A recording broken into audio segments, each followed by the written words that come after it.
So first up, we're going to be checking out Hobby Clubhouse's HGUC 144th, or one of 144 Psycho Gundam Z Gundam model kit.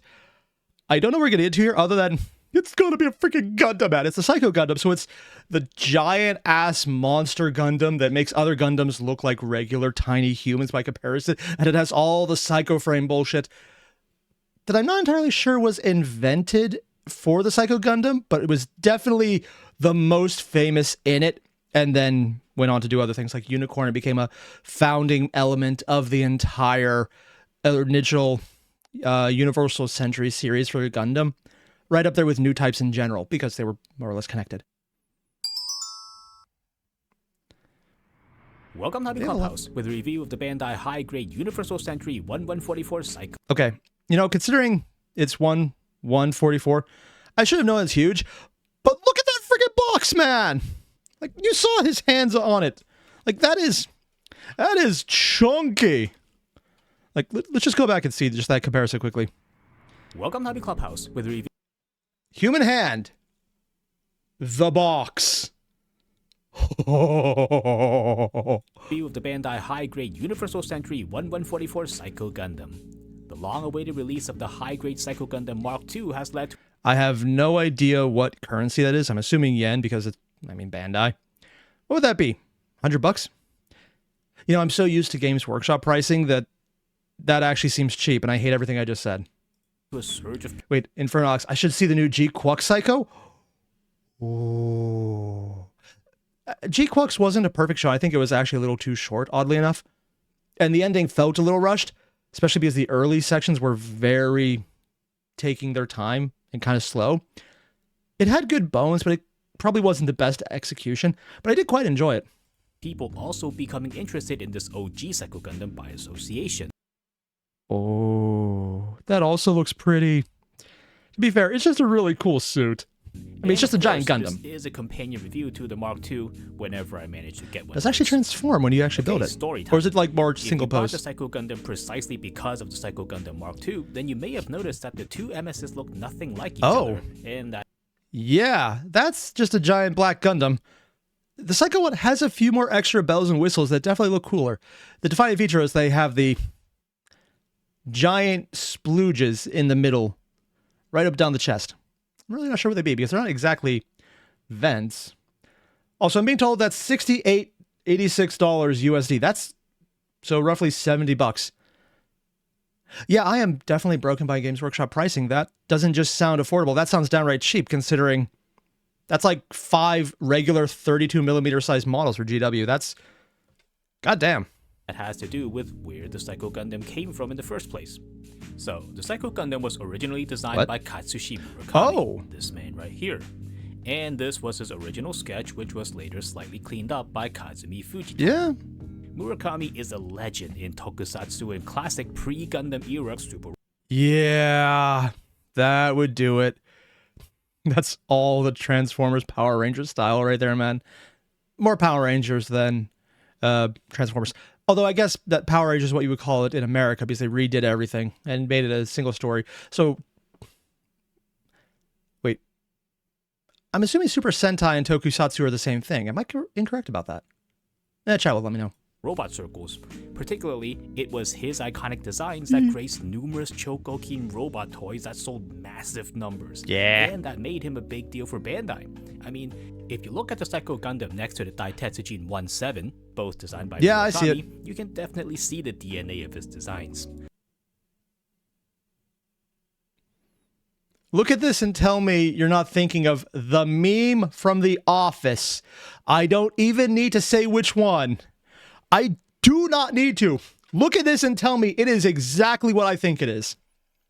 You will, because it's exactly what I think it is, and I think we're all going to agree on this one. It's literally Tom Scott with a mullet and a fanny pack being given a handshake while someone's looking straight into the camera, and he has no idea what's going on. It is exactly that moment. So when... Also, apparently Tokusatsu is a genre, and Super Sentai is just a part of it. Oh, so Super Sentai is within Tokusatsu. Okay. Neat. Zeta Gundam was in production. Bandai requested that a design from Murakami be put into the show.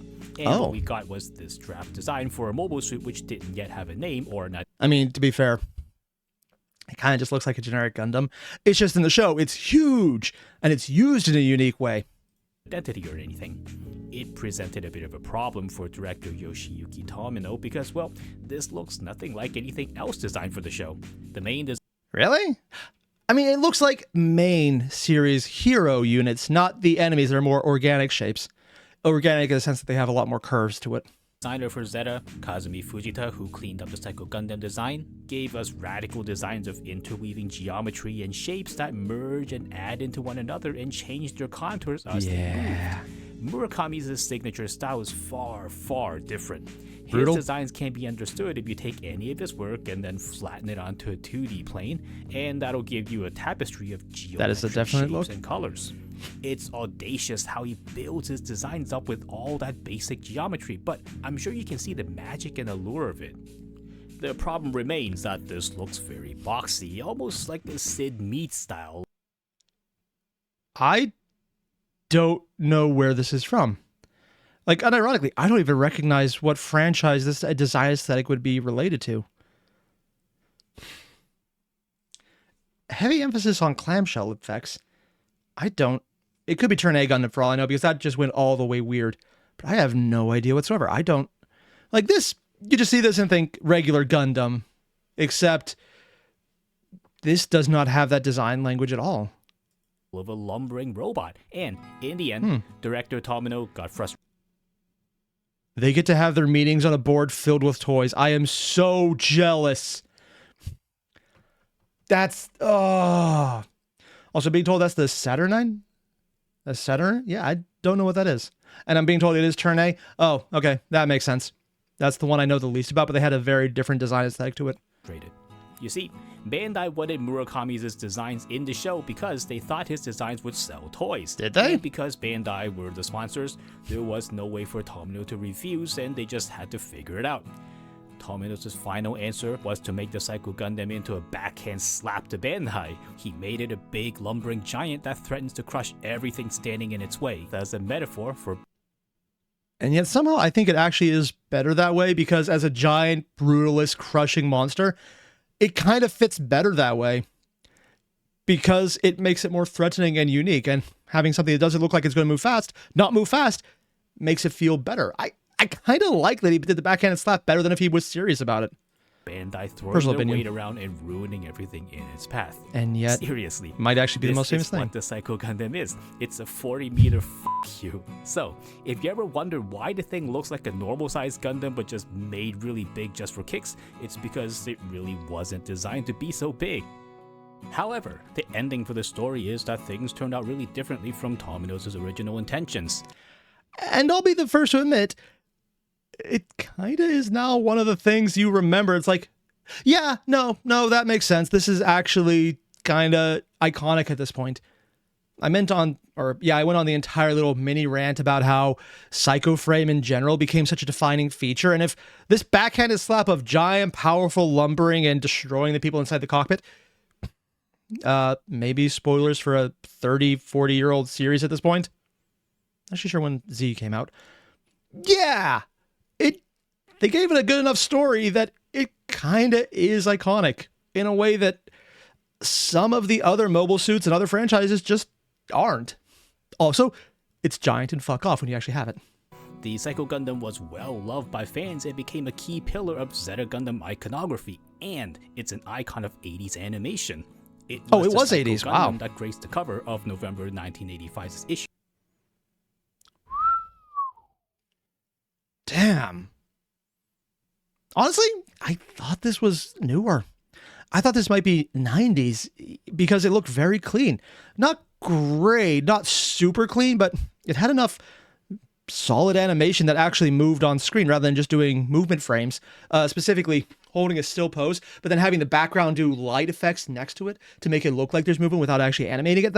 It had that as well, but it didn't rely on it nearly as much. Like the scene you could see right here. It's one of the reasons I kind of liked Z, even if Camille Bidon pissed me off so much. It's like, take the stereotypical, what people think of what's now is the stereotypical Gundam protagonist of whiny cryberry who doesn't know how to deal with what's going on. Prior to the inversions from Witch from Mercury or GeeKWUCs, and even Witches is only half there, or definitely Iron-Blooded Orphans. Because prior to that, it was, I'm a genius who doesn't know how to deal with war, and it's horrible. I need to learn the passions of it. But also, I can't make good decisions yet. Till my friends have died. I need to lock in and become a monster. Followed by, no, we need to find a middle path. It's a very standard plot line for a lot of Gundam. And I guess Camille, I don't think he was the first to it because Amuro Ray, but he definitely set the trend of the whiny aspect. He locked in later on, but until then. Psycho Gundam that graced the cover of November 1985's issue I actually like of though. animation magazine New Type, being the prime eye-catcher for the premier animation magazine. Another side to Tomino's attempt to troll Bandai was to make the Psycho Gundam 40 meters tall so that it would be nearly impossible to make products of it in line with everything else. And that Joke's forced on the you. classic 1985 model kit to be segregated into its own 1/300 scale pigeonhole. Yet, nearly 20 years later, that size became the biggest straw of this model kit. See what I did there? Yeah. Not wrong. He isn't really. Honestly, the fuck you probably made it better. Inferno, do I have a favorite mobile suit? Yeah, I do. It's not because it's the best mobile suit, but it's because the one that got me into liking Gundam in the first place. That would be Gundam Wing Zero, specifically from the movie. Because I just thought it was the coolest looking thing, and the giant fuck off cannon as a kid was just massive nostalgia. There's other models that are cooler, but that's my favorite due to the fact that it's what got me into giant robots in general. I like mecha because of that thing. As it turns out, Murakami's design works really well as a big, lumbering giant. Who would have thought? And while I was making this video, this pops up on social media. Nobuyushi Nishimura, an animator central to Sunrise over the years and known to Gundam fans as the character designer of Gundam. Oh, he did After War? Oh god, I haven't seen that one, but I've heard about that one. Oh. Wait, he did Dirty Pair? Gao Geiger? Okay, that makes sense.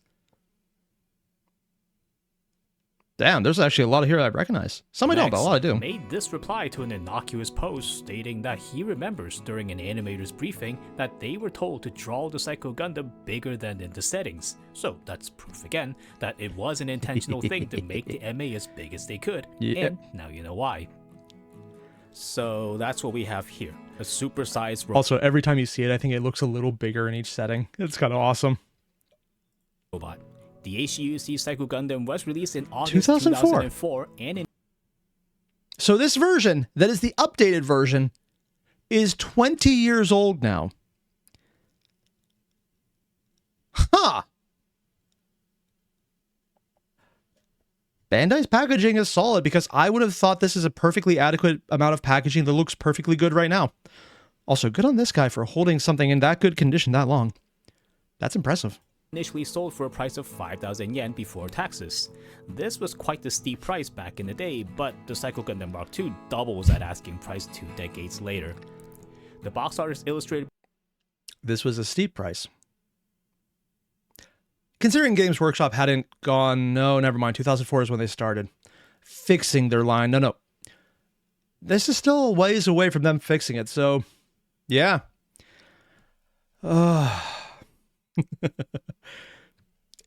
I'm sorry. I know I'm being told this is a steep price, but I physically cannot make that mental connection. Yeah, I'm actually trying in my head to go, okay, nope, can't. Does not compute. It still seems super affordable to me by today's money. 20 years ago, maybe not. No, 20 years ago, it doubled. That might not be the same. Now, 20 years ago, $70 would be well beyond what I could pay. Mostly because I didn't have a job and I was still in school. But that's a completely different thing. Still, though, goddamn. By B-Craft, who did every single Zeta Gundam HGUC kit box art from around the time, so of course it this looks work good, is though. seen on here as well. The gigantic box measures 39 by 31 by 12 centimeters, so that's like 4 smaller HG kits.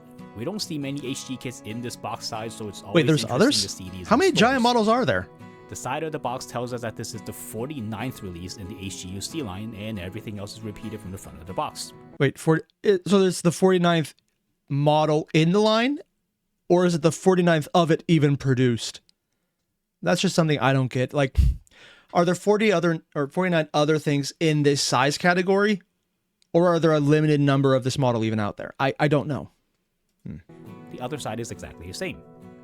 Despite its size, the long side only has a front and back shot, and then it's all in-universe details. It's not too crazy otherwise. The other side has a few studio shots. Oh, it does actually move that much, wow. It's all legal text. Inside the box, we get the Psycho Gundam spread across 16 gigantic runners with 16 polycaps. Here are the white runners that are all ABS plastic, and here's the rest of them. Here's a closer look at just how big the pieces are, with that torso piece being especially large since it's... And again, coming from more Games Workshop, I'm looking at this going, why are they putting so many things on so many sprues? Because I'm used to the idea of every single centimeter you can get is going to be covered in a part. And they'll be twisted around and folded around and broken in such ways that they cannot do anything other than take as much space on the sprue as possible.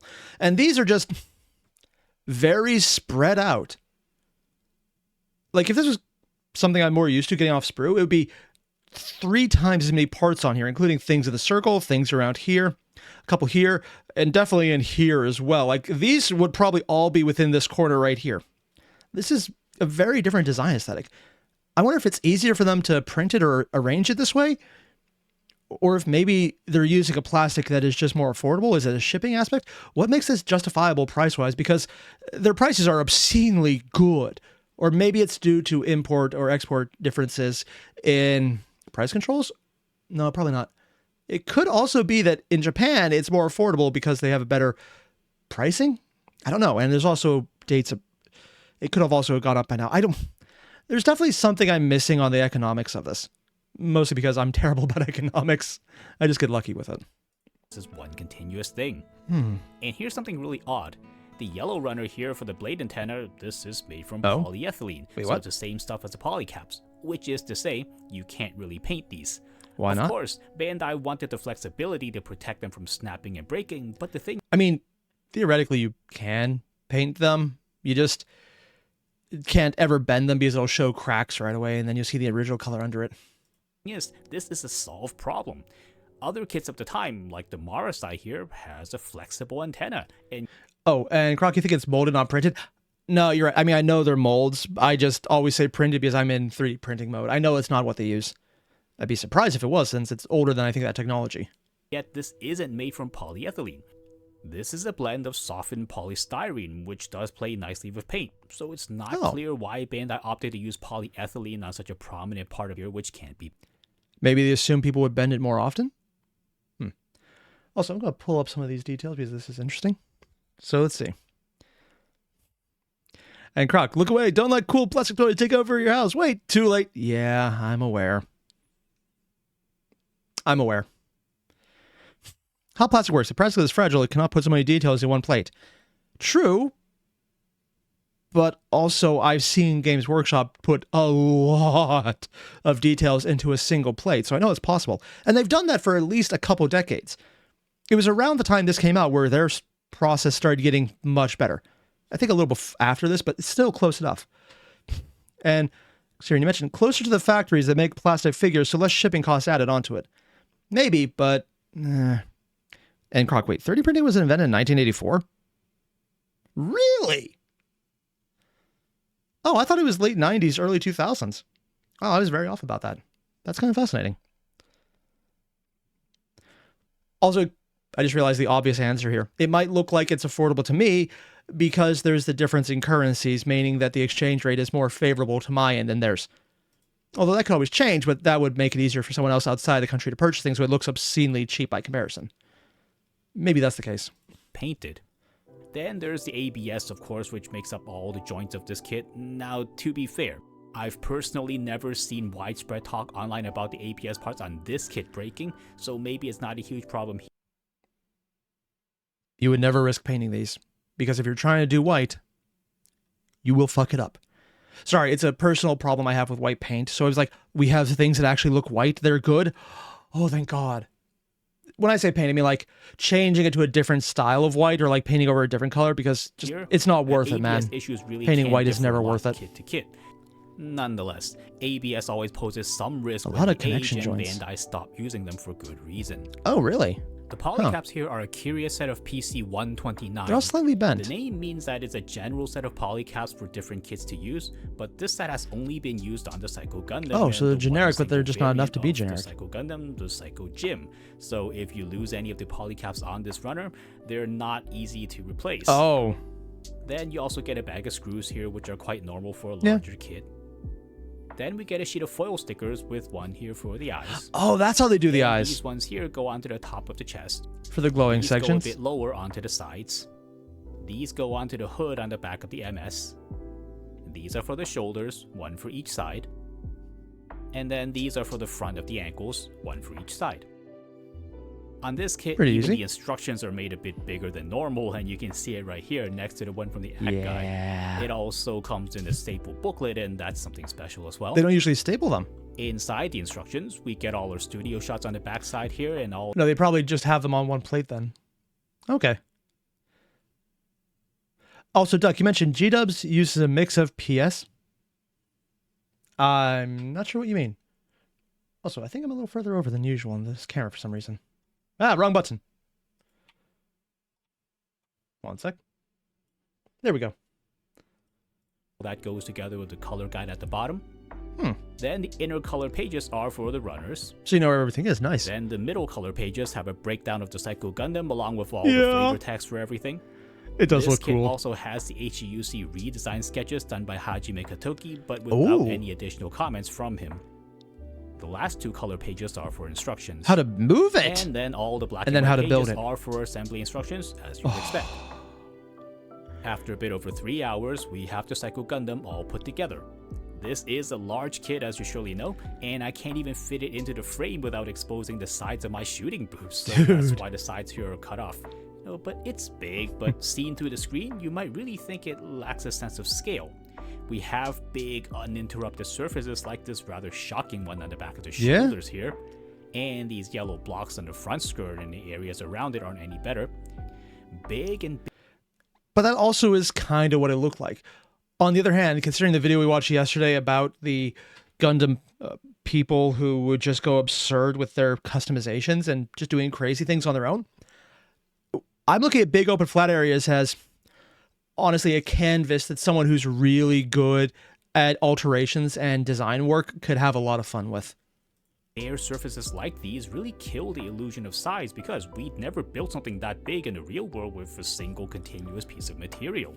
So what other Psycho Gundam products have done is that they've added panel they updated it to give you the idea that this is a very large object stitched together from many smaller components like on the recently released. And yeah, that does actually look immediately better. I can definitely see it. Huh. Least G-Frame FA Psycho Gundam, which leans really heavily into that method to break up the surfaces into many smaller panels. Now, the kit here does... That said, I will still stay by what I'm saying. If you're really good at alterations or kit bashing models, this is probably a great base because you don't have to alter it to work on it. You can just add things directly to it. I wonder if it's actually more desired for that, for people explicitly doing larger conversions. Do that on some places like the arms here, but right above it are more bare surfaces on the biceps. And then there are more nearby on the waist and the feet. The thrusters on the back here have more of that ball. Oh yeah, they are thrusters. Just solid blocks of very basic geometry. Now, I don't mean that this is ugly. Again, for scale. Human hand. That thing is taller than my head. I mean, unless he has really small hands, but still. Oh, dude. It feels like a giant robot. I specifically mean that this model doesn't visually look like its size. However, until you get something else near it. Retouches on the designs are good though.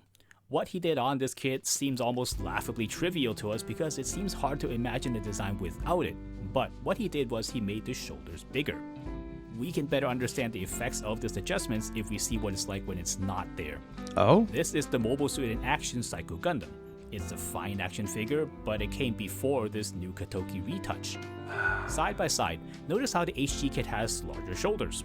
It sounds almost like a silly thing to point out, but really, they're intentionally made bigger to balance them against a really blocky and big torso. And you can see how this... Because it looks like a caricature as opposed to something that looks huge and robust. I see it, yeah. It almost looks like they're too short by comparison. It's hard to see sometimes, but like I could. If anything, it actually looks like the arms are smaller by comparison to the shoulders. But they're probably the same size. I mean, functionally, comparatively, because I think the scale is different. Okay. Smaller shoulders can make the arm seem a little bit noodly, right? After this kit, every single Psycho Gundam product has followed this change from the Gundam fixed figuration, but of course. Okay, that is definitely cool. And all the little transfers do incredible work on that. That did, because that's really just the same design, to the most recent G-Frame FA one, and they've all... I'll be honest, I kind of like the other one. Like, this one looks good, but the previous one, it's the little transfers that really did sell it. All inherited this characteristic. The shoulders also work wonders from a low-down perspective that this mobile armor is meant to be seen from. At the eye level of an 18-meter mobile suit, you'd be looking upwards towards the head of the Psycho Gundam. Yep. And those big shoulders pushed out sideways. Oh, they have under detail as well. Because most models you don't look down or up at. But considering how big this one is, and if you're playing with it as a child after building it, yeah, you're going to be like, whoa, dude. Because that's how you're supposed to look at it in universe, so probably someone's going to do it.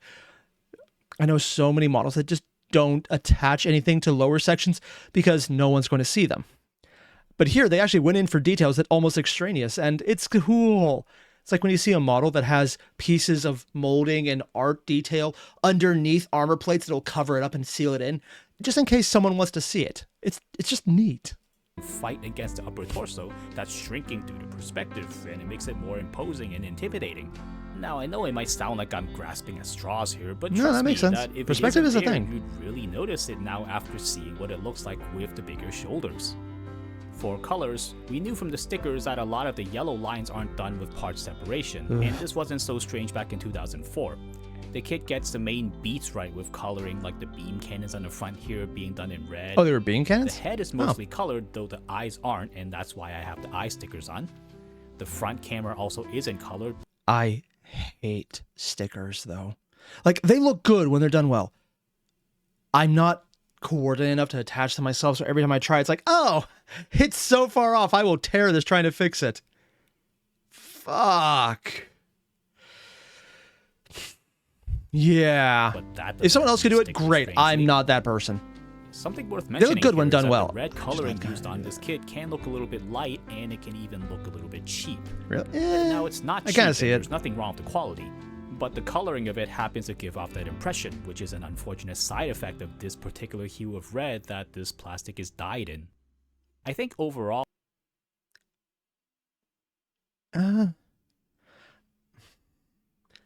Maybe it's that I don't know enough about models, but I'm not entirely sure what he means.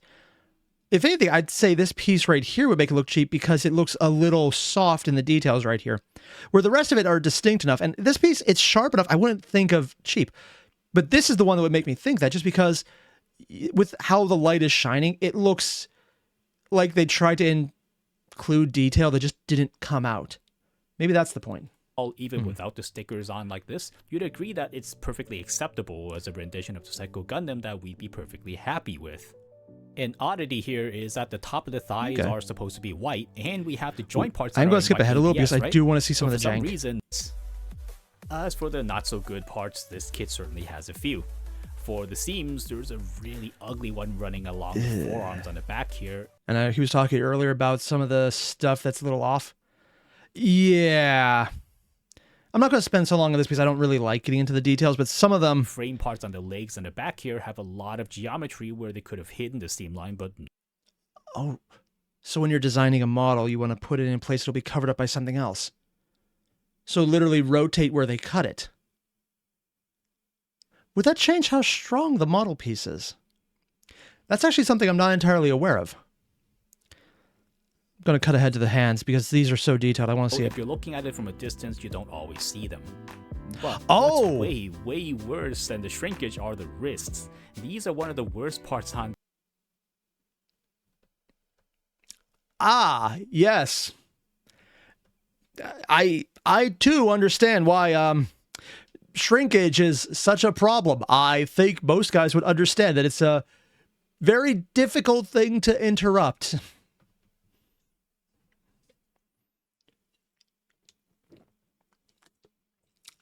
Yep, nothing else there. Just model shrinkage. That's exactly where my mind went. This kit. The problem is the hands are on a telescoping hinge that can go out like this for the transformation. When it's in the default position, the joint wobbly. here does not lock in place. So, growing up as a kid, I had a lot of Transformer models like Beast Wars stuff, and some of them were incredibly well done. And then you get to some model where it's like, it can't transform because it can't hold its shape, and they're so incredibly loose on the joints that it will fall apart as soon as you're not holding it in position. So that right there actually is kind of a kill for me. Because I could get rid of a lot of those other things if you really want to get into it. Get some putty, paint it, cure it, do all that stuff. You can cover up the joint issues. That... just rattles around. No. Here. Then there's also only the hand. Telescoping mechanism Does the telescoping part, which is known to turn does it come out with time, and it can drop down by itself, which is absolutely horrible. I think even in 2004, there's not even a lock-in function. Wobble isn't really acceptable. And then we have the leg armor down here. Oh, don't say it does it too. These are made to slide for the MF transformation. Oh, that is so cool. Like, if it's just too tight, I'd be fine with that, but how articulable are the hands? It looks like they just move open, closed, which is fine. Mostly because the Gundam is supposed to have gun hands. We're not supposed to grab things, but they're just aiming where they shoot. So I'm not sure how articulable they're even supposed to be. This, though... Oh, that is so cool. Please tell me there isn't an issue where you have to, like, add your own rod to keep it upright. And maybe you're seeing something of a theme here. They don't lock tight in this MS mode, so they always shift and shuffle around like this. Now, this isn't as bad as the hands, but all the same. Yeah, but it would fall down into a position that looks accurate, so I think that's kind of... You can deal with that. They feel really janky, and they give you a sense that this kid needed way more care with its details. Yeah. Oh, but we aren't done yet. Oh, no. The transformation mechanisms continue to grief us with the neck here that's on a sliding platform. What? Now, this does it not slide? Oh! And on a new kit, this stays up okay. But this has also been known to wear down really quickly if you transform it a lot, and it can cave into the chest when you're trying to handle it. The head pops up, and it doesn't always pop anymore. Oh...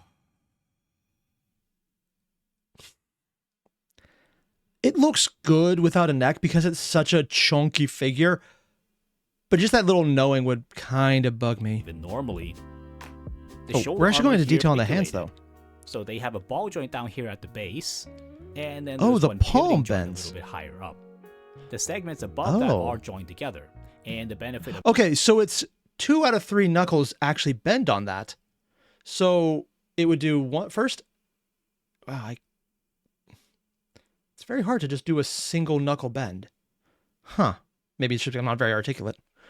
This is that it can keep the hand from being a little bit too overwhelming to handle. Yeah. The thumb has a ball joint at the you barely base and handle there's it. no joint up top. This entire hand is very much like the articulated hands on master grade kits like the MG Gym version. It doesn't look bad though. They still need you to take but the care fingers of are them longer though. Because as these sort of hands tend to do, the fingers can go all gnarly and go sideways on their ball joints if you don't keep them all oriented.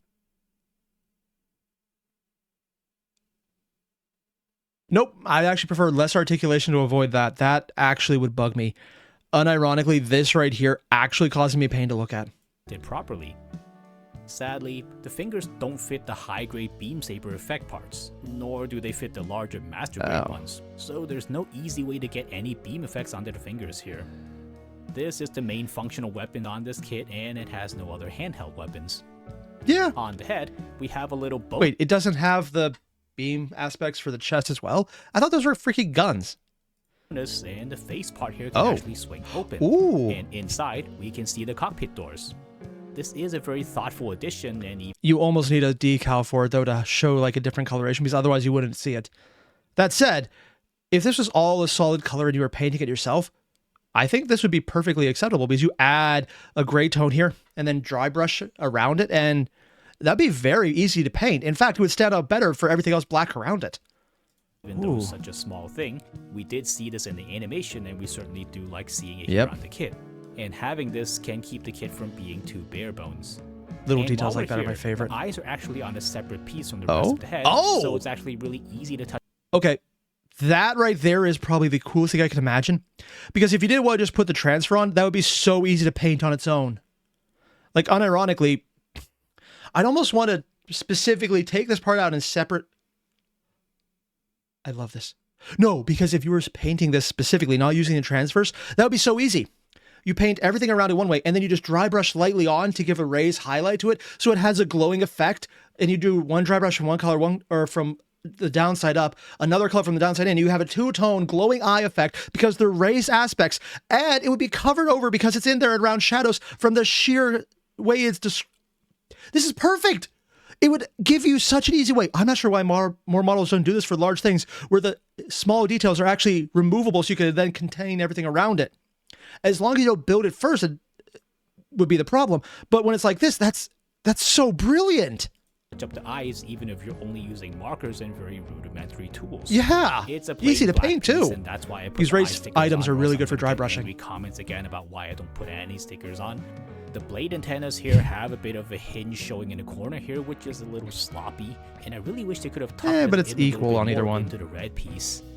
The shield here is a permanent fixture on the Psycho Gundam, and it mounts with this offset arm where the shield end of it terminates in the ball joint, and the arms end ends with a peg. On the one hand, it looks cool. On the other hand, every time I use a ball joint, it wears down over usage really fast.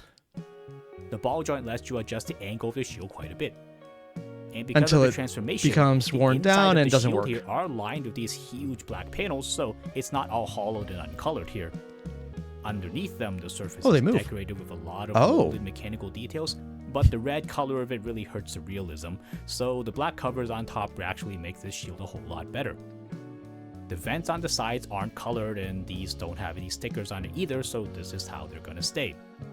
The black portion of the shield is done in plastic, and the fitting is very beautiful, owing to the much better tolerances at this larger size. Okay, I'm going to jump into transformation because I want to see this more than anything else. Transformation, I'm going to ruin it a little bit and tell you that this is a little bit fussy, and if you're doing it for the first time, it's not going to be fun at all. First, we can do the easy parts, and we can sink those the neck bend down up into the chest and turn the blade antennas upwards. Yeah. And yes, in this shot here, I didn't lower the head all the way down, and I do it in the later shots.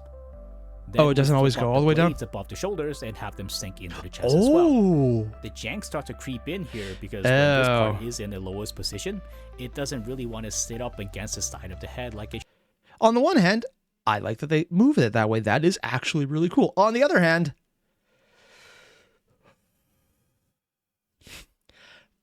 if it's going to butt up against something that needs it to be in position, I'm already having nightmares about trying to fit that around there. And Croc, you mentioned this giving you ball joint from bionicle flashbacks. Yeah, I get that. I have not thought about bionicles in years, and now I'm just remembering how many times I was like, I have a cool model. You put it down. If you've used bionicles, I don't even need to say anything else because you know exactly what I'm talking about. It either fit really well and stayed exactly where you wanted, or it was spaghetti. Yeah. Not going to say further because you already know or you don't want to find out. And it wants to recoil like this, and there's no easy way to have this behave, unfortunately. Next, what is going to go around it later? Entire torso. Wait, front to the back. Arms come off. This locks together surprisingly cleanly, and you might not have any idea that this whole thing can split open like this. Okay, I'll give them props on this one. It's supposed to come apart. I thought this entire time that this model just had a huge seam from where you glue them together badly. No, it's meant to come apart, so that's actually completely justifiable then. The entire front part opens up like the hood of a car, and inside here there's a really long peg that's tucked away in the back and is textured like a spinal cord. When we pull this down, then the skirt armor section turns textured like a spinal cord.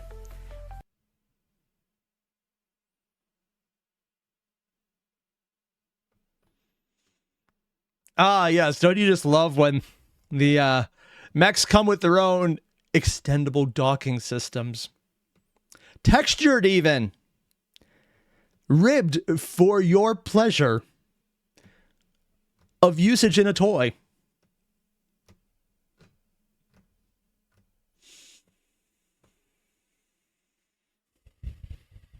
When we pull this down, then the skirt armor section turns so we can position it to receive the long peg. This is what's going to keep this section propped up like a tent.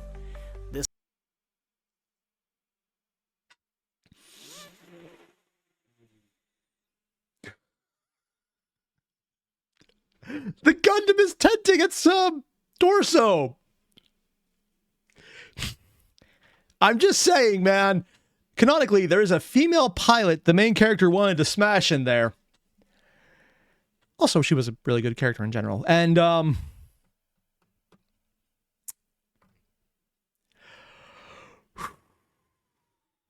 I think this is a whole bunch of tags I was not expecting. This looks wobbly and unstable, but this works surprisingly well.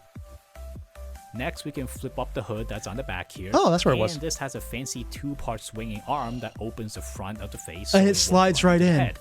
Once the part is in place, we can close the face back over the head. And it does the most important part. It controls where the fiddly bits on the top are, so they're protected. That's actually really nice. You can see how the shape of everything lines up to form the spire at the top of the head, even though none of these parts are connected to each other. Oh. Then, we lift up this red part on the chest here that's also on a two-part swinging arm, and this lifts the assembly up against the hood to cover up the face. Yeah. This also doesn't lock into anything else here, so you'll have to be... The lack of locking would bug me, because it would all fall apart really easily.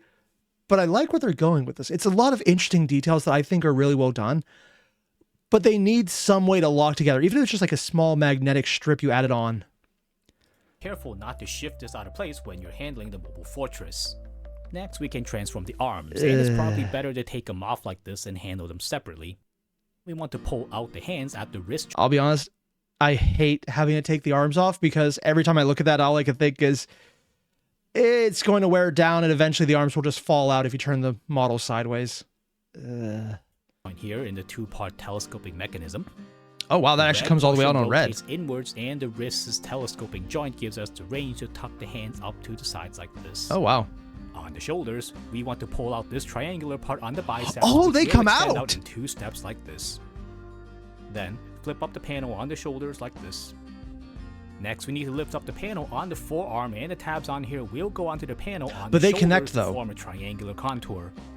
The geometry here fits surprisingly well, and we got that signature Murakami pattern of basic shapes. Yeah, for the legs, we first need to take off these panels here on the side.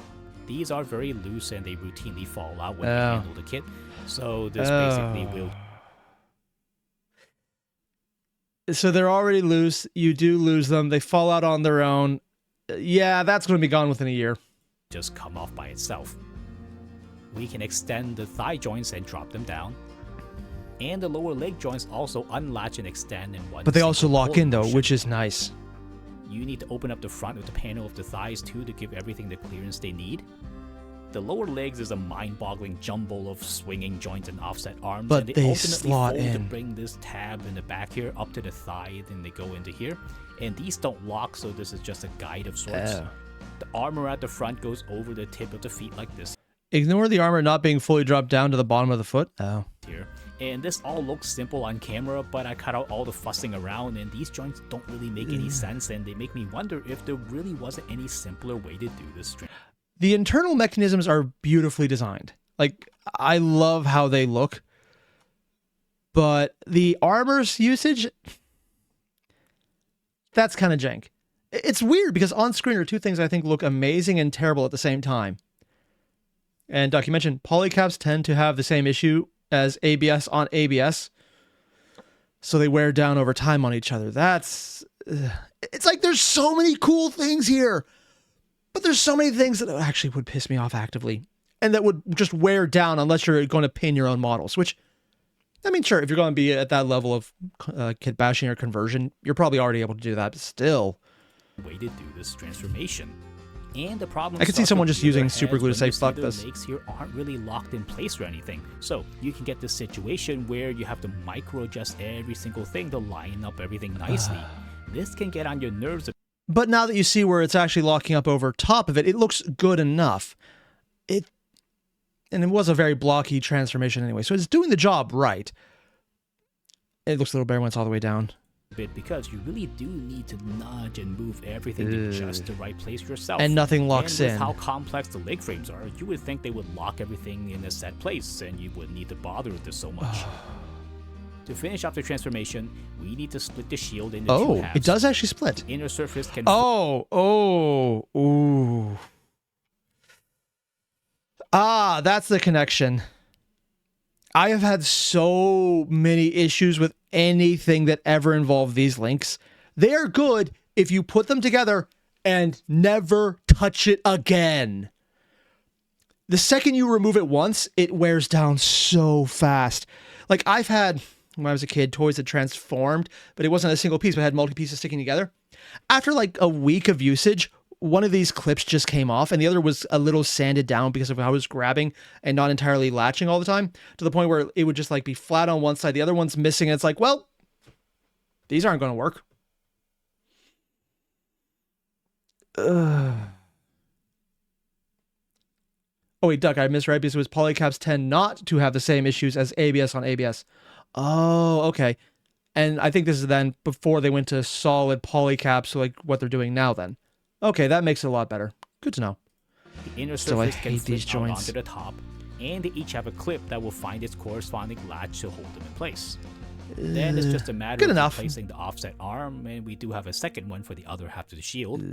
And then the peg of the offset arm will go into the side of the thighs. Ah, the mobile is into pegging. Good to know.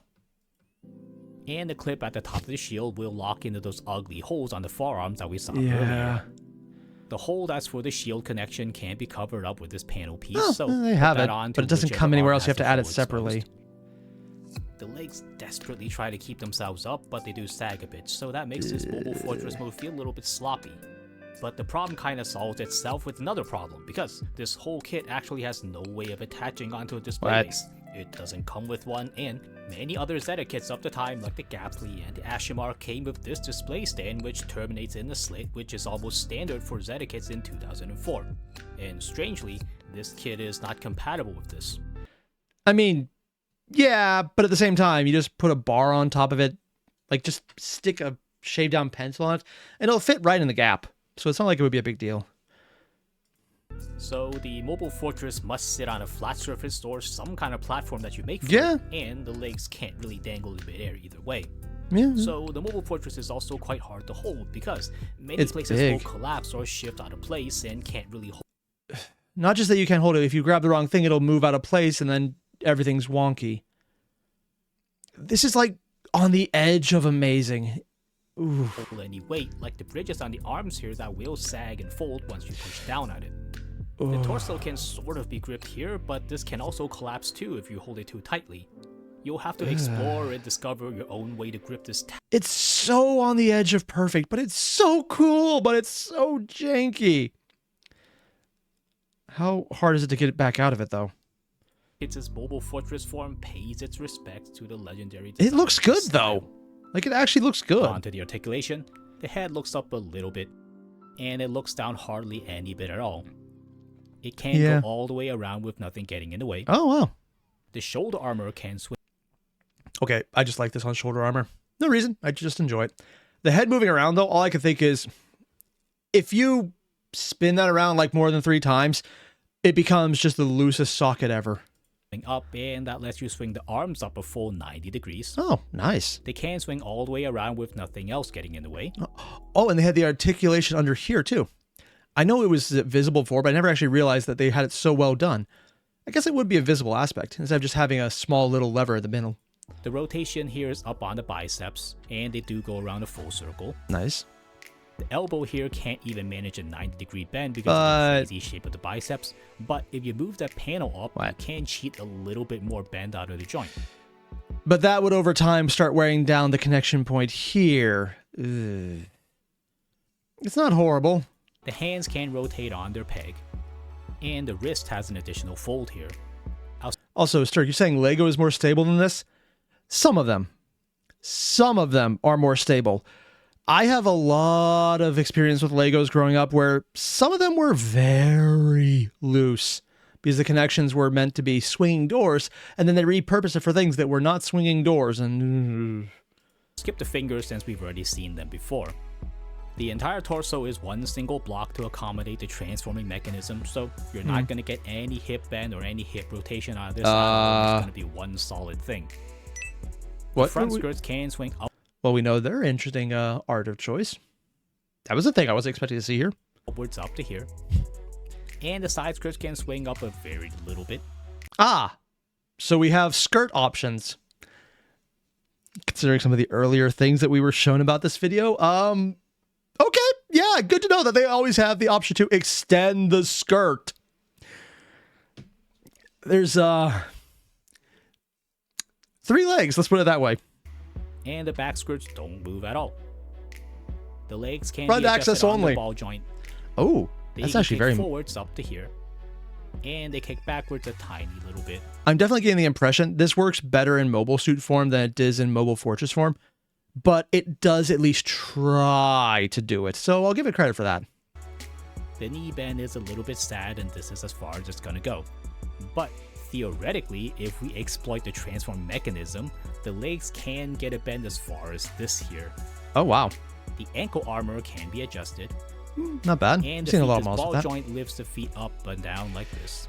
While it looks cool, I'm just looking at these as points of articulation failure where they will just become wibbly wobbly mess if you actually use it. So it's great, but only if you never actually use it to be great. This looks like something that would wear down really fast. But it looks so good. It has good bones, definitely. Also, Croc, sticking a stable label. Have I seen the channel making shorts of Lego defying gravity, like replacing a Lego cat head with a Star Destroyer? Nope, that is the first I've heard of that one, because what the fuck, man? Also, Inferno. This is an older kit, so it's not super solid, but the new one is much better and mostly purple. That one I have seen pictures of and it looked amazing. Considering how old this is, though, it has good bones. And as someone who is not that much of a perfectionist when they do their own thing, I would look in this and go, this is fine. And I'd be perfectly satisfied with this. I would have no issues. But then I'd see the new ones with the extra detail on the arm and be like, ooh, that looks cool. Because I like extraneous detail, so that does kind of appeal to me. And it goes side to side this much. The Psycho Gundam always moves like a lumbering giant, and it never did any crazy Gundam Seed style poses. So, if we're being charitable, we can say that the articulation here is fine for what the Psycho Gundam it's honestly needs. not bad in general. But if we're being more objective, this is really just a big Gundam, and there's no particular reason why the articulation here needs to be so restrictive. There are little cheats you can do here and there, but they're not bad. Is pretty locked in and trapped but they are inside cheats. its own joints. This one, though, this is the one that would bother me because the other one is like extending in ways that the model can do and has the detail for. This is more removing extra pieces to make sure it could fit better, and I would be afraid to break it way too easily on that. There's a reason why you always see this kid pose using his hands and fingers or emote, because the tree trunk, waist, and the legs really don't have much they can. It's a pose. But maybe that's not the right one. Just saying, the evil faction doing a hand forward, I think it's a little out of fashion the last 60 years. Give you for posing. So the bottom line here is 70, 80, 80 years? Oh, geez. For a Psycho Gundam, but it's not enough for a Gundam model kit even from 2004. For scale accuracy, I had to make a whole new Hobby Clubhouse scale ruler for this, and with it, we can see that the Psycho Gundam stands at a perfect 40 meters, so this is 1/144 scale to the T. Excellent stuff. And here's the scale height in its mobile fortress mode. Against a setting height of 32.4 meters, this kit nails that size perfectly as well. Absolutely amazing. For size comparisons, that's so cool. Here's a lower end benchmark, the entry grade RX-78. And it looks pretty basic, but I mean, it's also a basic, so yeah. Here's the upper end benchmark, the entry grade New Gundam. The RX-78 is less than half the height of the Psycho Gundam, and it just about reaches to its knees, which is the whole reason why we want to own a Psycho Gundam, right? It's huge, yeah. The New Gundam tries its best, but it can only reach the top of the thighs, and the Psycho Gundam just keeps going way past it. This is the sort of display we want to see with the Psycho Gundam, and it has no trouble making everything else around it look very small. So what else looks small? Well, here's the HG Revive Gundam Mark II, looking just like the RX-78 and very tiny. This is a pair many people want to have on display. And here it is next to the really big Bound dock. This model would scare me. For the same reason AdMech in 40K scare me. That's a lot of very big joints, or like very big body pieces with comparatively small connection pieces. I look at this and go, that torso snaps. The legs might snap. The arm, Oh, God, I would hate to see what's in that joint. It might be big enough to survive it, but oh, God. That torso, though, that is just picking it up at the wrong angle and going, and it snapped. Maybe it's really strong, but I can see a lot of people pegging that, like going in there and putting a wire through the middle because, oh, God, no. Oh. And here's the Virulent, which is also kind of chunky. Yeah. And as you can see, it doesn't matter how big any other Zeta Gundam MS is gonna be, the Psycho Gundam is gonna dwarf them all. But you can also see how interesting this lineup can become with all these crazy sizes and shapes and colors together. And I don't have a Psycho Gundam Mark II, so you're gonna have to watch. I do kind of like this one though, just because it comes with the little frame over here. You can barely see it, but it has all of the shooting out of the fingers. I don't care about the rest. I would just do that and be like, yeah, I'm happy. All the laser hands. How do you solve a problem? Laser hands. Yeah. Oh, and Duck, you have a model holding a killed Nemo suit. Ooh. Now that's good posing. Review for their side-by-side.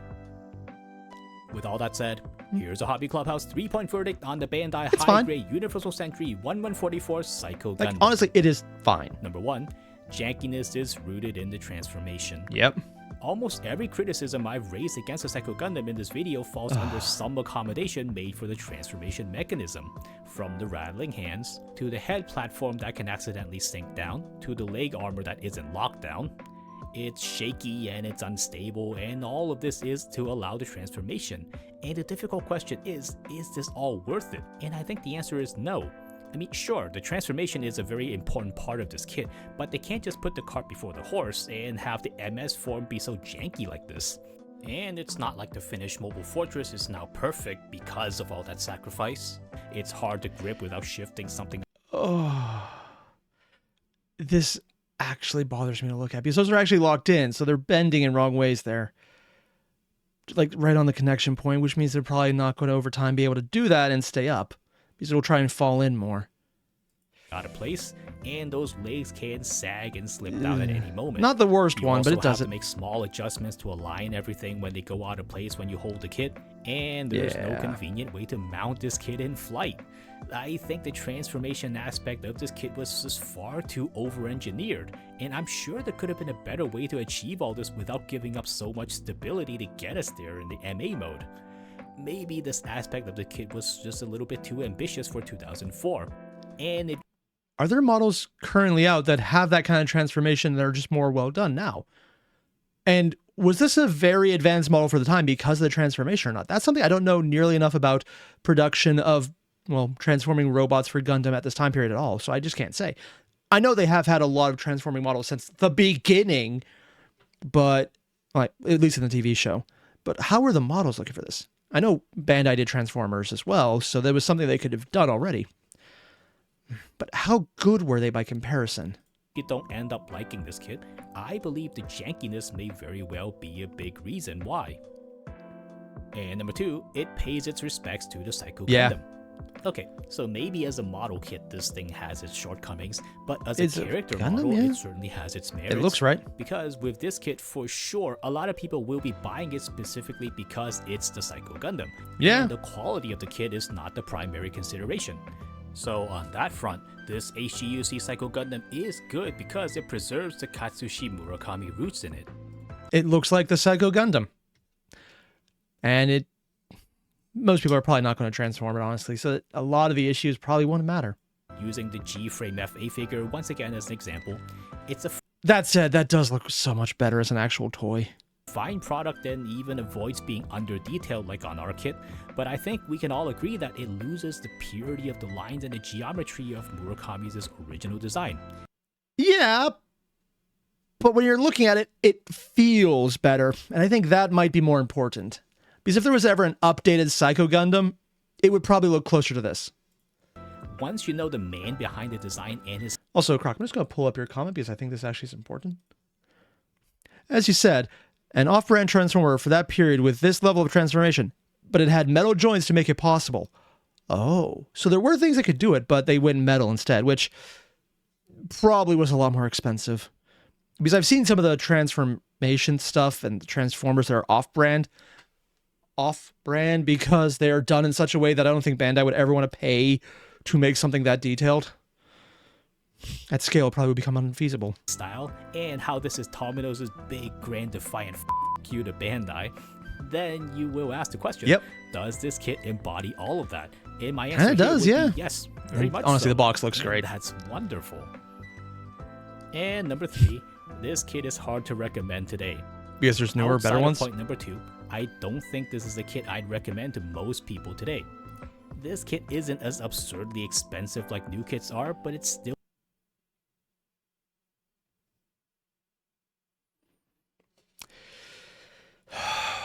I know we've already talked about this.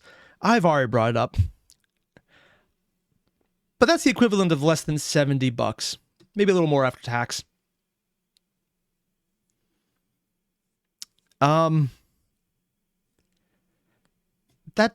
That doesn't sound expensive. Like, for what it is, for how much plastic you're getting, for how much it's going to take, how good that looks. Honestly, again, I'm used to GW pricing things in such a way where it's like, so which kidney do you want to give up this time? And this looks fair. Comparatively, if GW did this like they do for their Knights, this would probably be a $300 model from them. So assume that would be 30 to 40,000 yen instead. isn't cheap, and for that price, it's pretty limited. Also, for that reason, I'm not buying Knights. What it offers you. It doesn't like to be posed, and it doesn't like to be transformed, and it doesn't have a lot of accessories or a ton of crazy gimmicks. So when this is removed from the cultural weight it has in Gundam history, purely as a model kit, I can't find a lot of compelling reasons for a lot of people to get this. Maybe to add some variety to your display, perhaps, but even for that, I think the Psycho Gundam Mark II is now a much better choice because it looks so evil and it conveys so much more character, and it sure has gimmicks up the wazoo. Yeah, now I'm not saying this kit is trash, not at all, but if you're simply looking for... You buy this because you want the original Psycho Gundam looking like the original Psycho Gundam without anything beyond that, and you never transform it. You're getting exactly what it is in the show and nothing more, which is apparently not what a lot of Gundam fans go for gunpla, because they want crazy all the way through, apparently.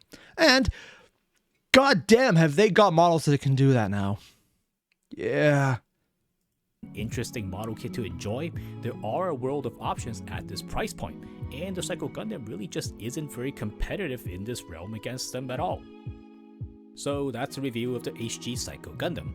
Hopefully this gives you a good idea of exactly what this kit is and what it isn't, so that when you decide to get one, you can be sure that this is exactly the cultural icon of anti-Bandai rebellion that you want on your shelf.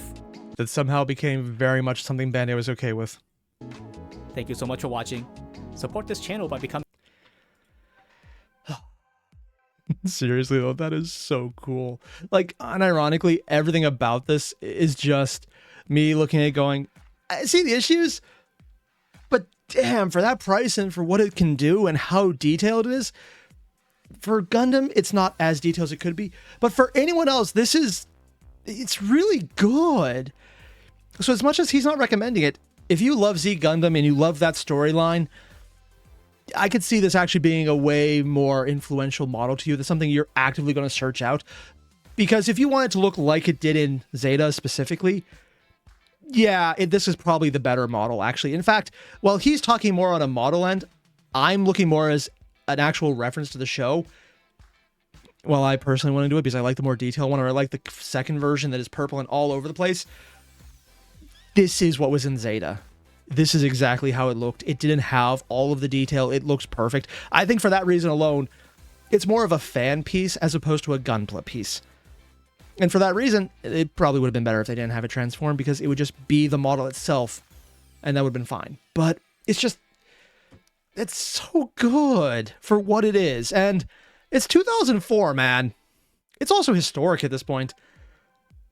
I hate everything I just said. Yeah, it's kind of like when you hear that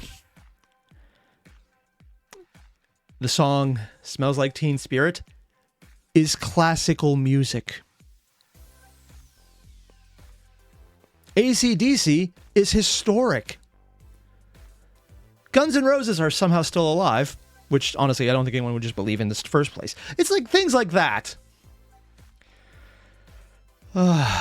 Yeah, it's interesting, but it's also, I think I'm looking at it from a very different perspective of an anime fan first and a Gunpla collector second. This is a much better model for that reason. Especially because I would probably build it and leave it together and never really care about moving it, which would be removing almost all of the downsides from it immediately. Basically what I'm saying is, if you haven't already, there's a link below to the original video. Hit it up. I'll see you guys in the next one. Adios.